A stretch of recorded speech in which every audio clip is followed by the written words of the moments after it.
know, television's a wonderful medium, but you can't beat radio sometimes. Just look at this. Look, you see? www.bnradio.co.za. That's a streaming radio station here in South Africa. You can hear good music, good interviews, and a little bit of news, but mostly we entertain.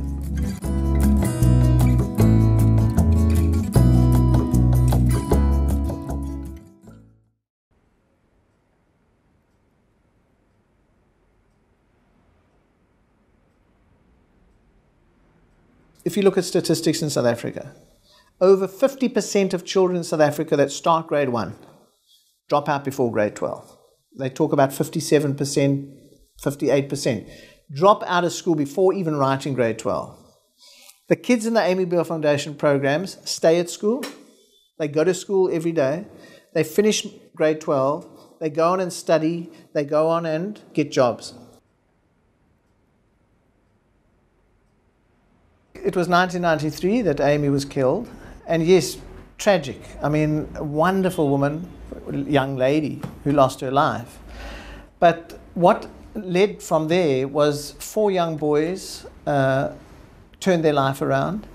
The parents came out to South Africa on the request of Archbishop Tutu, and please come to South Africa and be part of our Truth and Reconciliation Commission. And they came, to a lot of disgust in America and hatred. How dare you go to that country that took your daughter's life? But they just knew that they must come.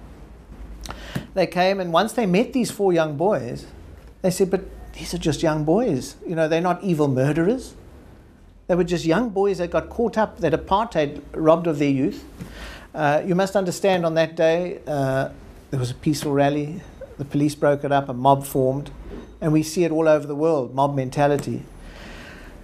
But more than that, once the parents met these 4 young boys, they found it in their heart to forgive them. And they went a step further. So they first of all forgave, but they also found it in their heart to what we call reconciliation. And they applied to the government for amnesty. And once these 4 young boys were released from jail after 5 years, 2 of the 4 came to the parents and said, we're so humbled that you could forgive us. We now want to teach the youth of this country that violence, crime, gangs doesn't pay. We want to work with the youth. And that's actually how the foundation started in 1998. We're very proud to say that we develop and empower the youth in the townships. Well, let's call it challenged areas, challenged communities that need our work, which there's so many out there, which in South Africa we call them townships still. It's really to keep the youth away from drugs, sex, crime, violence, gangs, all the negative stuff in society, which we know there's so much of, but with the ultimate aim of making them emotionally well-rounded, contributing citizens of society. We've grown now. We've got 2,300 children every day in our programs. We've got nearly 100 staff. You can imagine, because we don't want to have more than, say, 25 kids per class. Because we also do morning programs now. We've got literacy classes. We go into schools and we teach reading, because it's a big problem, literacy and numeracy. We've got a very big HIV/AIDS prevention and peer education program, a big green environmental program. We've got 8 food tunnels where we go and we teach the kids.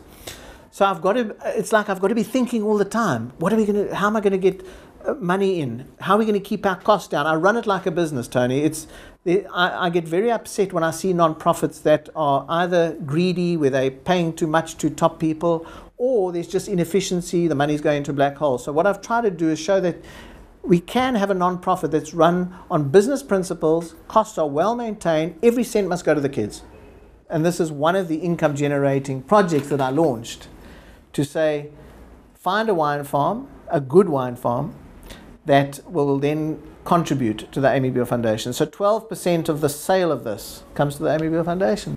We launched the 1,000 Club 3 months ago. I'm looking for 1,000 people who sign up for only 100 Rand a month. Because what we've managed to do by keeping costs so well contained is each child, don't forget the child doesn't pay to come to our centers. So for each child it only costs us 300 Rand a month to give them free tuition every afternoon in a discipline of their choice. They get a meal every afternoon, and for most of them it's the only meal they get.